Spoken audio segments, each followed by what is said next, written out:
Então sejam bem-vindos ao podcast do Dr. Fabrício Mateus. Para quem não me conhece, meu nome é Fabrício Mateus, eu sou médico especialista em medicina de família com enfoque em ansiedade. E eu estou aqui para te ajudar na sua jornada contra os sintomas da ansiedade. O tema de hoje, em específico, é sobre aquele questionamento que muitas pessoas se fazem. Quando é que eu devo buscar ajuda? Não, Fabrício, quando eu devo ir atrás de ajuda profissional, ou de terapia, ou de médico? Quando eu tô com ansiedade, entendeu? Qual é o ponto em que eu lido sozinho, lido sozinha, ou realmente eu vou precisar de ajuda profissional, vou precisar de um auxílio, vou precisar de algo mais. E em casos mais extremos, né, até mesmo de medicação.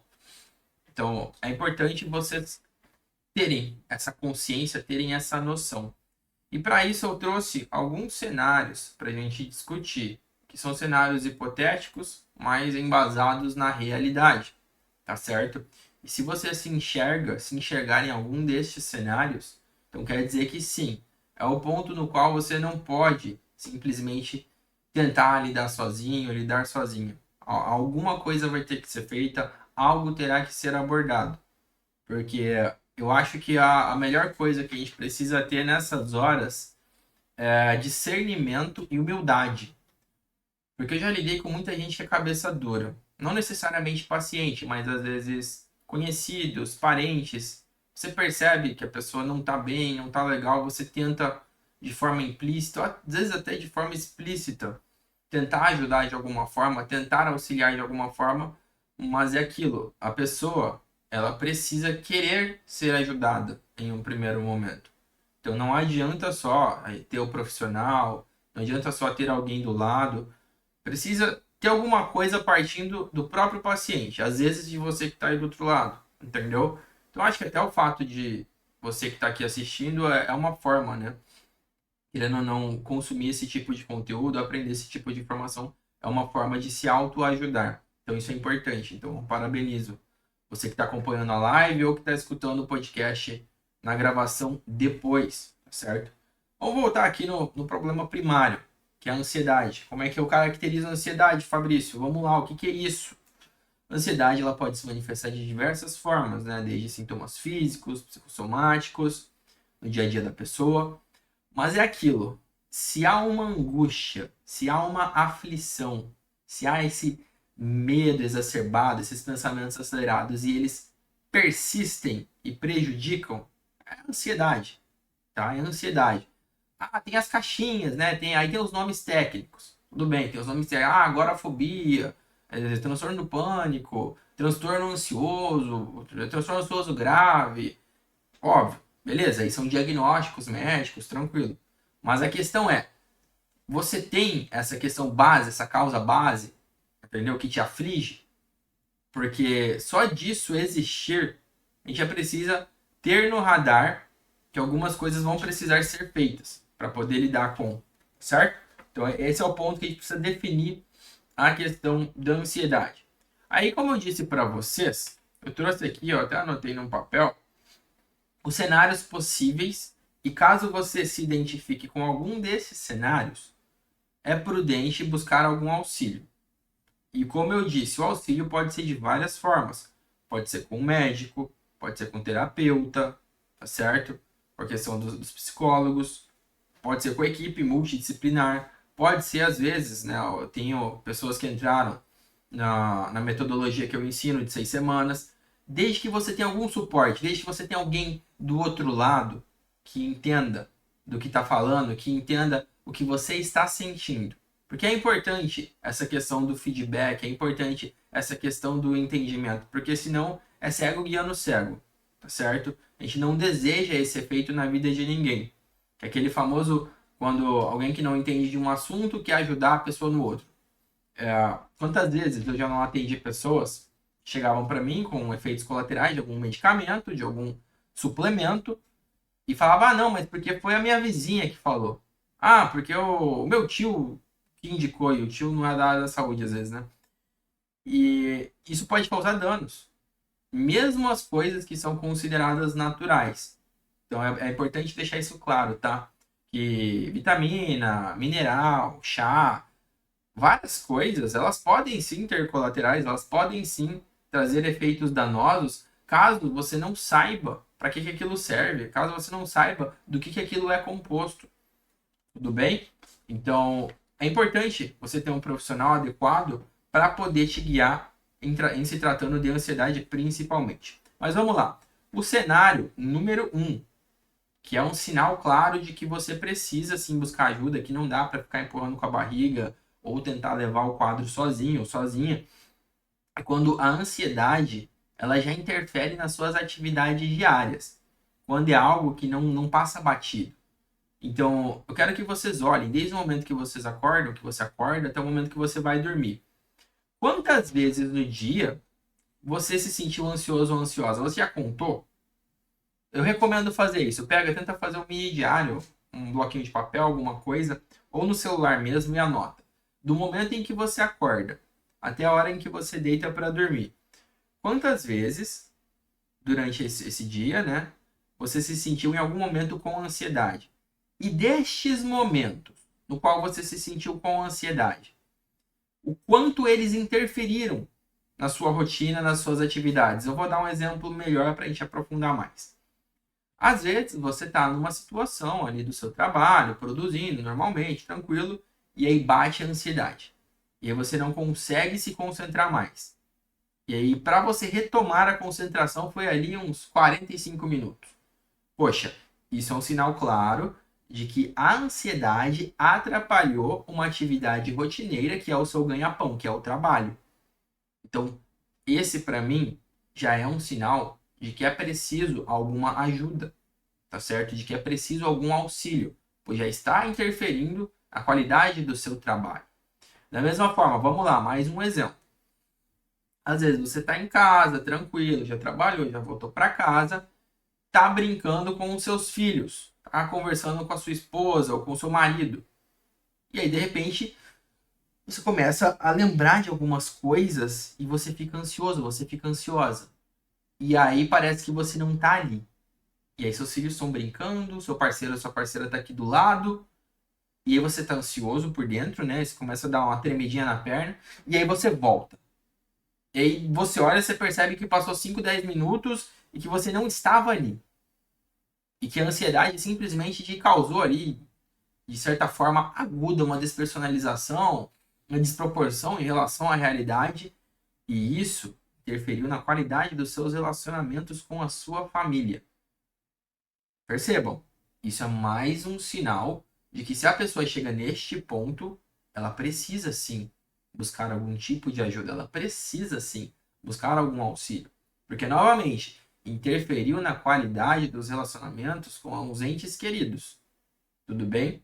Então perceba, tô falando de situações corriqueiras, gente. Trabalho, ficar em casa com a família. E, cara, isso pode acontecer de várias formas. Tem algumas formas que são até perigosas, como por exemplo no trânsito. Tá certo? Então ter uma crise de ansiedade dirigindo é muito perigoso. Pode ocasionar um acidente. Você pode não prestar atenção, tá certo? Então, vamos lá. Quero que vocês façam essa reflexão em relação à vida de vocês e que vocês interpretem, porque eu estou dando alguns exemplos mais genéricos, mas tem exemplos que são mais claros, tem exemplos que são mais óbvios, tudo bem?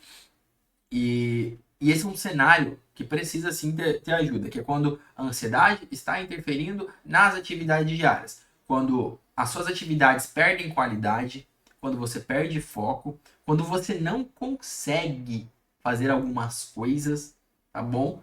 E uma das coisas, ó, vou falar um reflexo da ansiedade. Procrastinação. Não está no radar de bastante gente.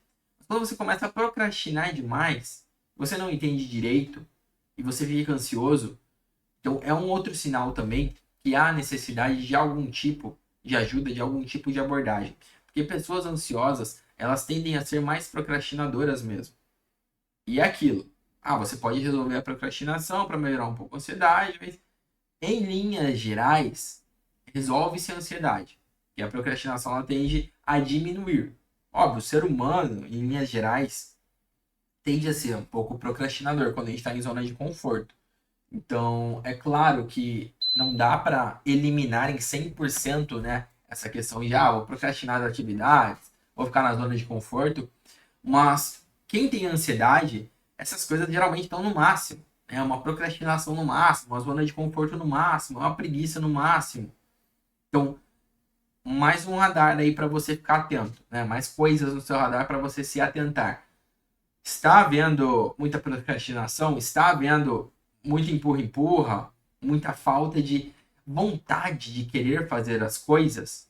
Se sim, é um sinal de que há necessidade de ajuda para tratar a ansiedade, tá? E ó, eu estou aqui ainda no primeiro cenário. Prometi falar para vocês 5 cenários, ok? Porque vocês vão fazendo essa comparação, esse comparativo, né? Com o que eu estou falando com a vida de vocês ou com a vida de alguém que você conhece, de alguém que você se importa e que você julgue que essa pessoa possa ter algum quadro ansioso, tá certo? Então, vamos prestar atenção. O segundo cenário são quando existem sintomas físicos e esses sintomas físicos eles passam a ser muito intensos e persistentes, tá certo? Então, se você está tendo sintomas físicos intensos e persistentes e você percebe essa correlação, ou até algum profissional já deu esse diagnóstico para você, né, de sintomas psicossomáticos e tudo mais, e eles estão atrelados à ansiedade, e eles não melhoram, e eles persistem. Então, esse é um sinal claro de que é preciso buscar ajuda, não só pelo fato de que há necessidade de tratar a ansiedade, mas também pelo fato de que, a depender do sintoma físico que você está sentindo, ele vai ter um tratamento mais específico, entendeu? Então, por exemplo, tem muita gente que é ansiosa e sente dores, né? Sente tensão muscular, sente dor de cabeça, dor nas costas. Para essas pessoas, às vezes tem a necessidade de prescrever algum medicamento analgésico, algum medicamento anti-inflamatório. Porque não é porque a dor é decorrente da ansiedade que a pessoa tem que ficar sentindo dor, tá? Porque eu já vi alguns profissionais, eu não gosto desse tipo de conduta, mas é dor da cabeça, é dor psicossomática, não precisa tratar. Precisa sim, tá certo? Porque toda dor, mesmo que referida, é uma dor real. Eu não posso simplesmente falar, não, porque a sua dor vem da ansiedade, então tá tudo bem, você pode ficar sentindo ela. Não é assim que funciona. Antes da gente tratar doenças, né, eu aprendi na faculdade de medicina que a gente tem que aliviar o sofrimento do outro. Então, um paciente ansioso com dor, ele precisa ter o tratamento dessa dor, certo? Então, fiquem cientes disso. Principalmente, busquem profissionais que também tenham essa consciência. Porque, sim, infelizmente, às vezes vai encontrar profissional que vai falar, não, é uma dor psicossomática, não precisa tratar, não precisa se preocupar, vai passar. Não, não passa. Se você não cuida, se você não tem o devido acompanhamento, não passa, gente. É a mesma coisa, né? Você tá com a infecção. Se você não for tomar um antibiótico certo para aquela infecção, ela não vai sarar, ela vai piorar. Ela pode passar para outros tecidos, para outros sistemas e o paciente piora. Então não é porque é uma coisa de cunho emocional, de cunho mental, que ela não precisa ter a mesma atenção. Muito pelo contrário. Até por muitas vezes serem questões mais subjetivas, que eu preciso me aprofundar na vida do paciente, na biografia do paciente, entender os motivos pelos quais, né, essa pessoa está em sofrimento. Então, se eu não investigo isso de forma clara, o paciente ele continua em dor, ele continua em sofrimento. Tá bom?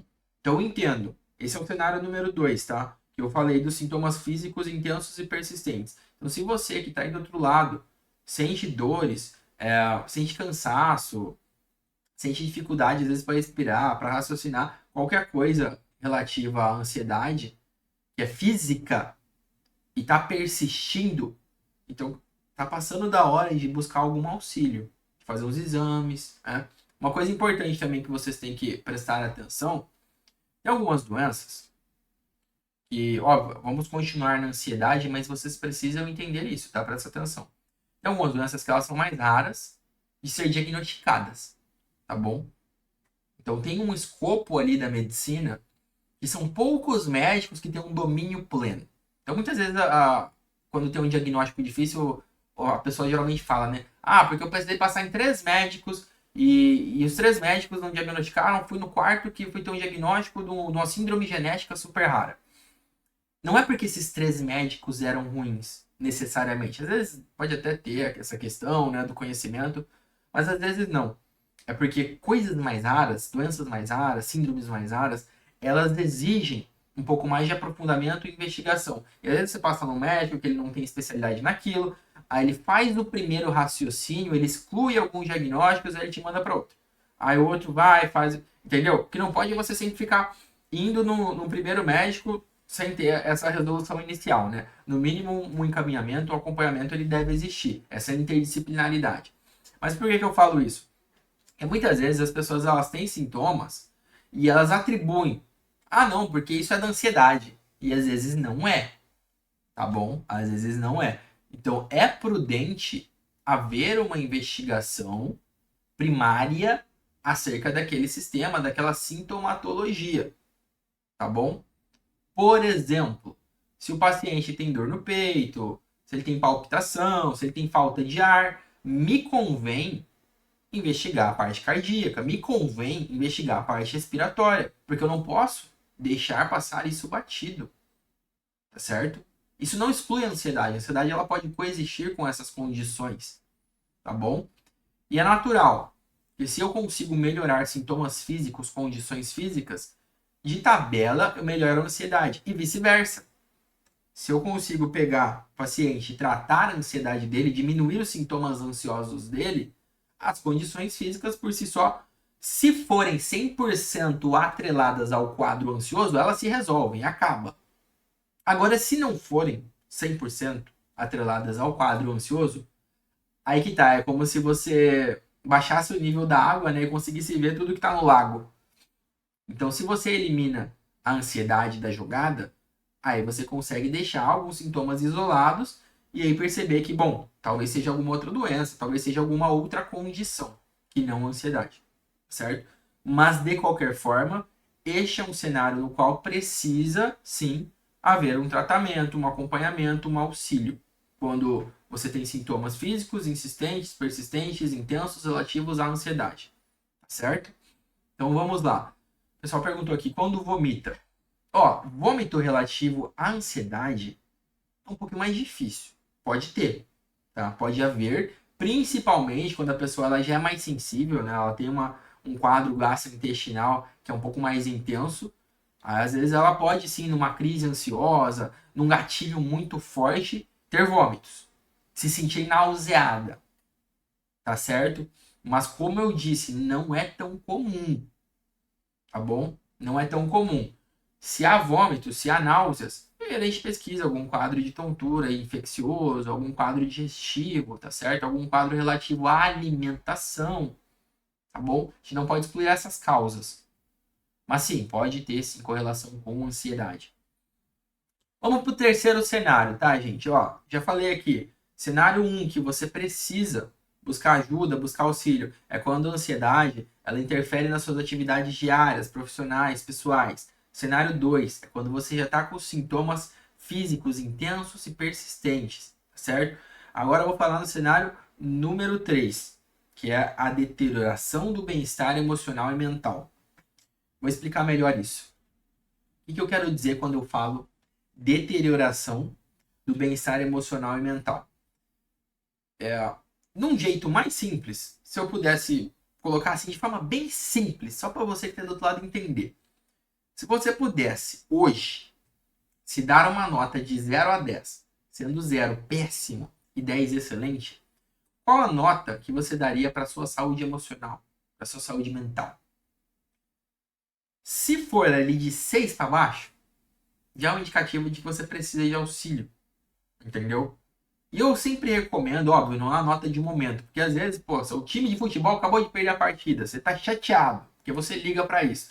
Ou, poxa, você acabou de perder um ente querido. Tá, aí vai estar desvirtuado, né? Não faz sentido. Mas quando você se faz essa pergunta, ó, faz isso por uma semana, 3 vezes ao dia, ó, receitinha aqui. Receitinha não, né? Porque receita geralmente a gente prescreve alguma coisa. Mas uma indicação, uma orientação. Pega ali, manhã, tarde e à noite, em momentos diferentes, porque tem gente que acorda de mau humor, e aí vai dar nota baixa, aí durante o dia tá mais relaxado, e dá uma nota mais alta. Mas pega, 3 vezes no dia. Quando você acorda, durante a tarde ali, quando você tá trabalhando, fazendo suas atividades, e à noite ali, na hora da janta, antes de dormir.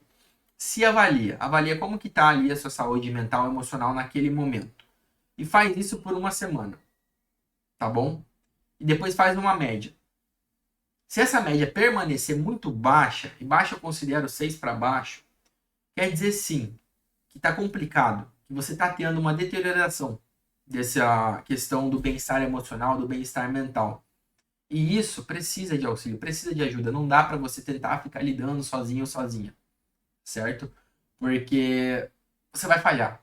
Desculpa falar dessa forma, mas quando a gente pega uma amostragem muito grande de pessoas, quando a gente vê estudos, aí a gente entende que chega um certo ponto que há necessidade de auxílio, há necessidade de ajuda, ok? E se tiver difícil para você, conversa com algum parente, com alguém próximo que possa te auxiliar nesse sentido e quiçá te levar, né, numa consulta, numa terapia ou te indicar alguma coisa na qual você possa melhorar essa questão emocional. Porque às vezes a gente olha para a ansiedade, mas tem a questão da tristeza, a questão da depressão, tem a questão dos acontecimentos da vida, do luto, entendeu? E aí tem as pessoas que já têm diagnósticos, né? Ó, vou ler aqui rapidinho alguns comentários.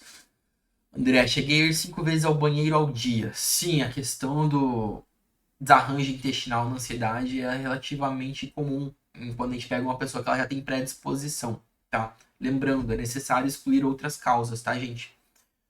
Camila, tenho TAG, sempre que fico ansiosa, tenho tremor nas mãos. Como controlar este tremor? Ó, falando em tremores, existem medicações, suplementos, e isso só em consulta, tá? Mas de forma em linhas gerais, alguns fitoterápicos mais relaxantes, né? Relaxantes musculares, mas eu gosto de verdade e funciona mesmo a questão da meditação mindfulness. Não sei se você já tentou ou se você já ouviu falar sobre, mas a meditação mindfulness é um tipo de técnica que ela tende a refletir bastante no corpo. Então, pessoas que tendem a ter tremores, né, principalmente aquela síndrome da perna inquieta, a perna ficar mexendo demais, ou aquele tremor base mesmo, né, da mão, ela ajuda, porque você vai pegar, né, como se você pegasse ali do seu sistema nervoso central e mandasse alguns comandos para o resto do seu corpo em foco, né, falando em foco.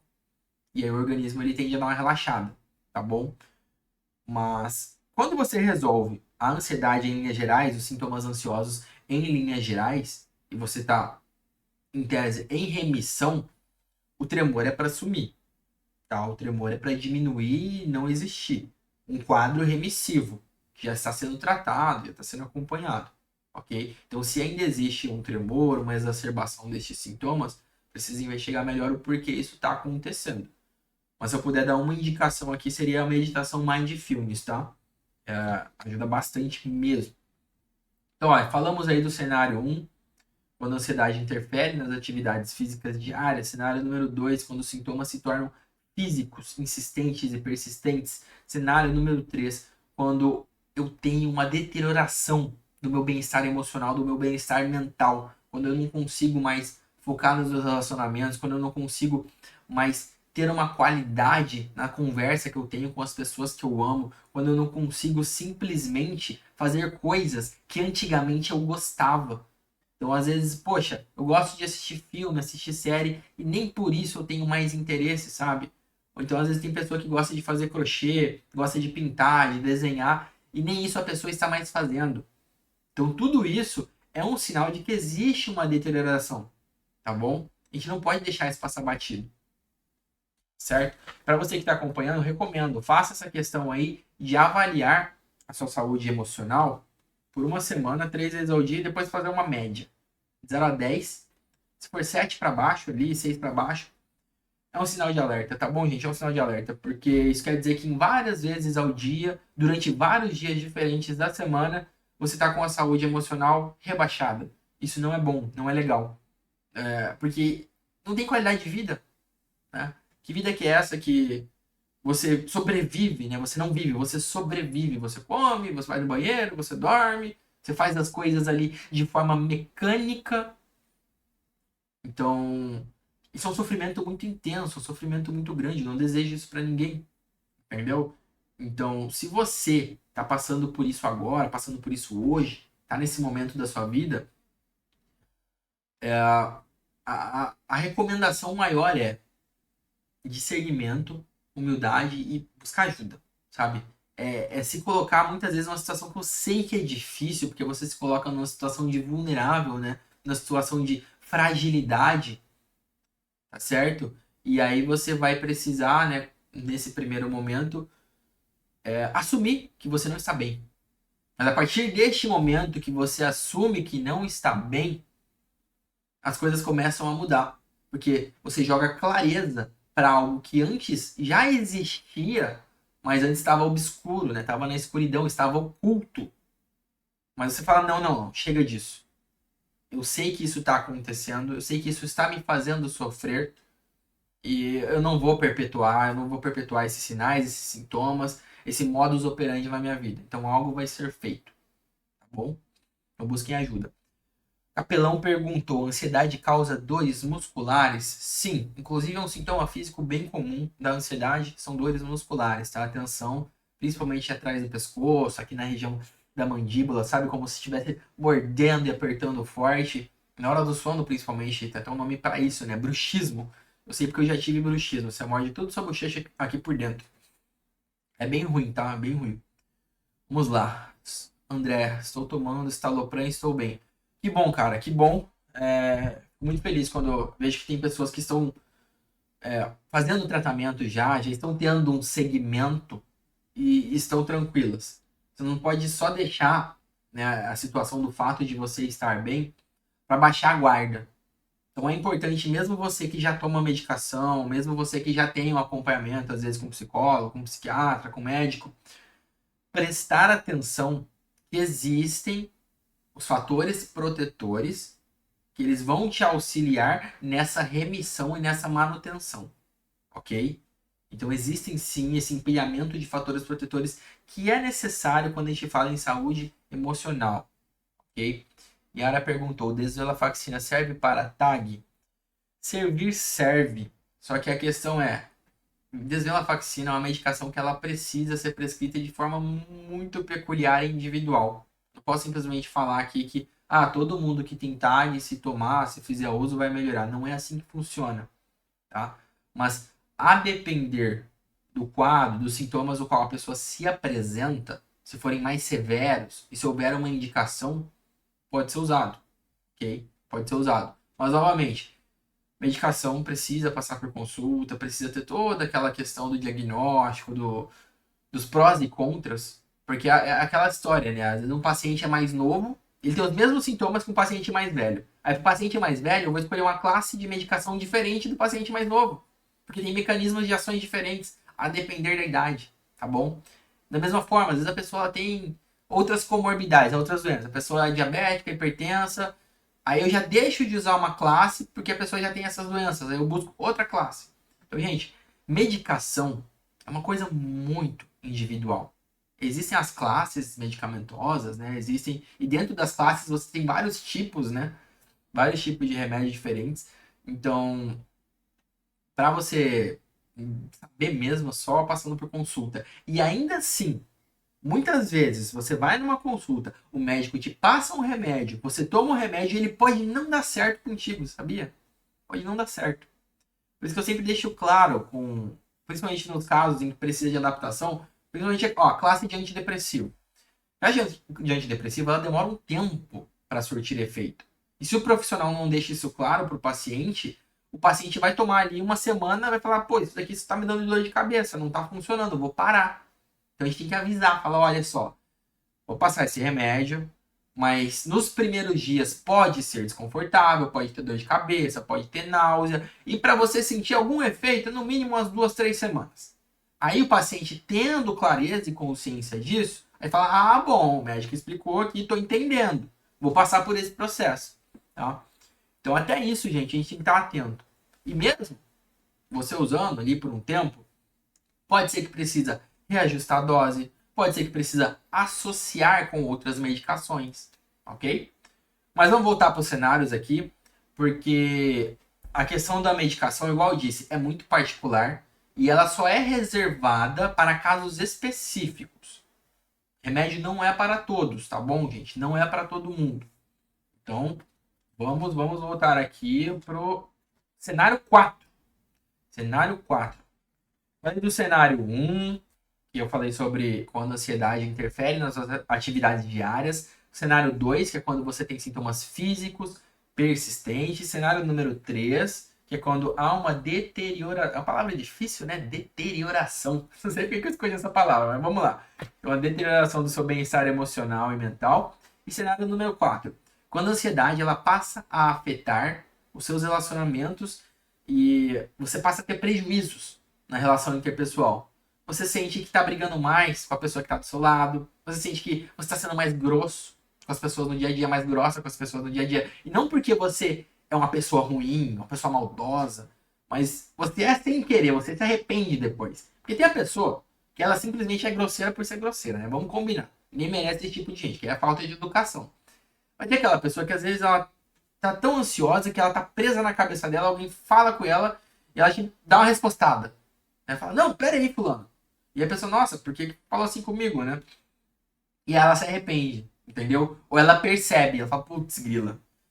E o que acontece? Se isso tá acontecendo com muita frequência, né? Essa questão aí, você ficar muito preso na tua cabeça, muito perdido aqui dentro, tratando os outros mal, agindo até com certa arrogância, certo rancor, não de forma intencional, que eu tô falando a forma com que as pessoas percebem, tá? E não a forma com que você quer agir naturalmente. É prudente buscar auxílio. Por quê? Porque mesmo que para você ali por dentro esteja tudo bem até, né, bem entre aspas, quando você tem as suas relações interpessoais prejudicadas, quando você passa a ter problemas com seu parceiro, com sua parceira, começa a brigar, quando você passa a ter problema no trabalho com os colegas, com seu chefe ou com seus subordinados, isso daí escala. E escala muito rápido. Como assim escala, Fabrício? Sobe de nível. O que era uma briga passa a ser uma agressão. O que era, às vezes, um tratar mal passa a ser um xingamento. Tá bom? E aí, de repente, você tá recebendo um processo porque, enfim, você entendeu? Então, quando você percebe prejuízos nas relações interpessoais, você precisa buscar ajuda, gente. Não, não é legal isso. Faz muito mal. Faz muito mal, porque o que acontece? As pessoas passam a fugir de você, você passa a ficar isolado. Sim, quem tem ansiedade muito forte, muitas vezes busca se isolar socialmente, né, de forma intencional. Mas às vezes a pessoa começa a ficar isolada porque os outros estão isolando ela. Que é uma pessoa que a galera não quer estar perto. Entendeu? Então, se está acontecendo contigo, para, respira, pensa e vamos buscar auxílio. Certo? Vamos buscar auxílio. Yara falou, sou assim, fico perdido na minha cabeça, às vezes traço o dia inteiro. É, pode acontecer, galera. Essa coisa é muito séria. O pessoal às vezes leva na esportiva, na brincadeira, né? Que o ansioso, ele vive no fantástico mundo da cabeça dele. Mas tem cenários que isso é muito ruim, angustiante. Porque você quer estar aqui fora, né? Você quer estar presente para as coisas do dia a dia. Você quer estar presente aqui no que está acontecendo. Mas aí fica aquela preocupação, aqueles pensamentos acelerados passando. E aí passou uma hora, passou meia hora, passou o dia todo. E aí você olha para o seu dia, você não consegue perceber direito o que foi feito. As coisas que você fez, com quem você conversou, entendeu? Que progresso teve, que aproveitamento teve, né, de vida. Então a ansiedade, ela rouba muito isso, ela rouba momentos, ela rouba sentimentos da gente, emoções. Então se isso está acontecendo contigo, se esse é um cenário da sua vida, é um sinal de que há necessidade, sim, de buscar algum tipo de ajuda, ok? E aí eu reservei o quinto cenário, eu resolvi falar de 5 cenários, tá? Eu reservei o quinto cenário, que é um cenário mais grave, ok? Um cenário mais severo. Inclusive, eu não vou usar as palavras que estão escritas aqui, porque eu acho até que as redes sociais aqui iriam derrubar a live, então vou falar em outras palavras, mas vocês vão entender. Se você tem ansiedade e você pensa em se machucar, ou se você pensa, né, em de alguma forma abreviar a sua vida, acabou. Você tem que buscar ajuda imediatamente. Você tem que falar com a pessoa mais próxima de você, que você ama ou que te ama, E você tem que expor isso. Isso não pode de forma alguma ser levado quietinho por dentro aqui, guardar para você. Não. Porque se isso está acontecendo, é porque já está num nível que não tem muito mais para onde ir, e esse para onde ir pode te machucar muito e às vezes de forma irreversível, certo? Então fica aqui o alerta. Se você tem esses pensamentos, essas sensações de que quer se machucar ou abreviar a sua vida, você precisa buscar ajuda de imediato. Conversa com alguém que você ama, porque essa pessoa precisa estar perto de você, precisa estar contigo e buscar um profissional quanto antes, tá bom? E para quem não conhece, não sabe, tem o número da CVV, eu vou até falar aqui na live, né? Utilidade pública, eu não lembro o número de cabeça. Aqui, ó, 188. Número 188, eles têm chat online também, né? Porque às vezes essas coisas elas podem acontecer de madrugada, quando não tem ninguém para falar, tá sozinho. CVV é 24 horas, tá bom? Então pesquisa aí, Centro de Valorização da Vida, porque isso pode salvar a vida de muita gente. Inclusive, às vezes pode não estar acontecendo com você, mas você tem algum ente querido, algum amigo, alguma amiga que já passou ou passa por isso e você tem consciência disso. Então é importante você estar presente para essas pessoas também. Também. Ok, eu bebia muito para relaxar.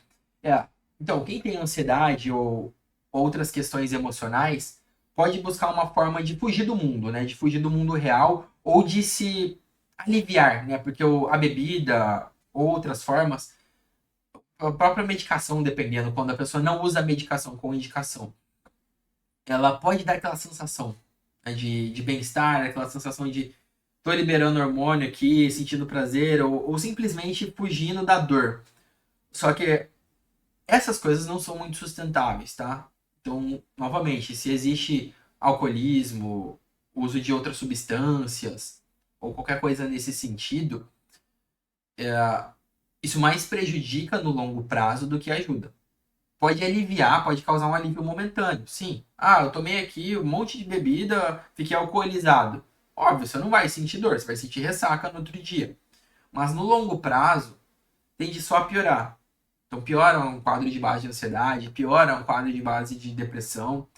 E às vezes a pessoa até já toma remédio e aí tem interação com a medicação, tá? Então assim, fora a sobrecarga de outros órgãos, que eu nem tô colocando aqui na live para não ficar muito técnico. Mas quando você, por exemplo, usa álcool, né, bebe alguma bebida alcoólica, faz uso de medicamento, você vai ter uma sobrecarga dupla. Porque você sobrecarregar o seu fígado, né, uma sobrecarga hepática, porque as coisas geralmente são via oral, né, são metabolizadas no fígado, e você vai ter uma sobrecarga renal dos seus rins. Porque é o rim que filtra todas essas coisas que a gente joga para dentro do corpo, tá bom?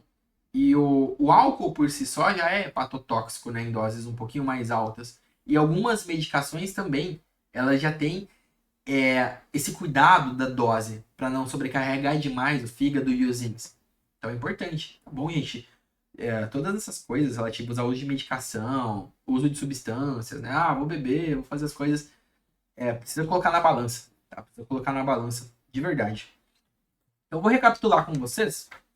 Hoje eu acho que foi bem produtivo, ficou bem claro, né?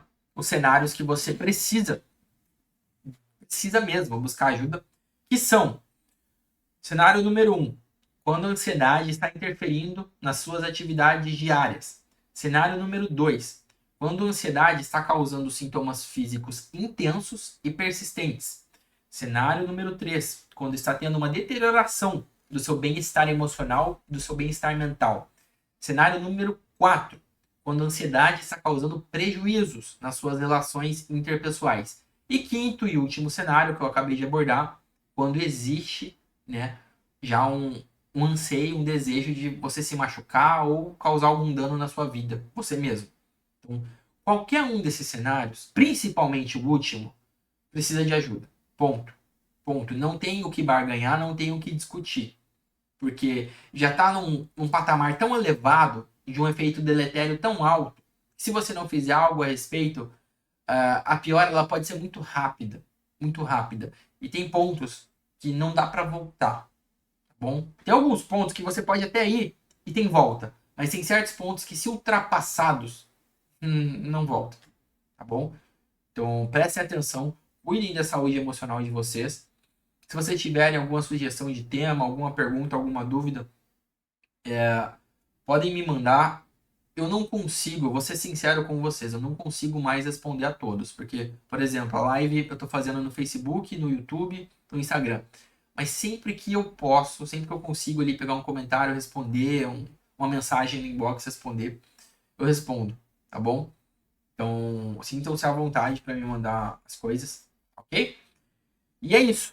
No mais, fiquem com saúde, fiquem com Deus. Espero que o programa de hoje tenha sido produtivo para vocês, tá? Até a próxima.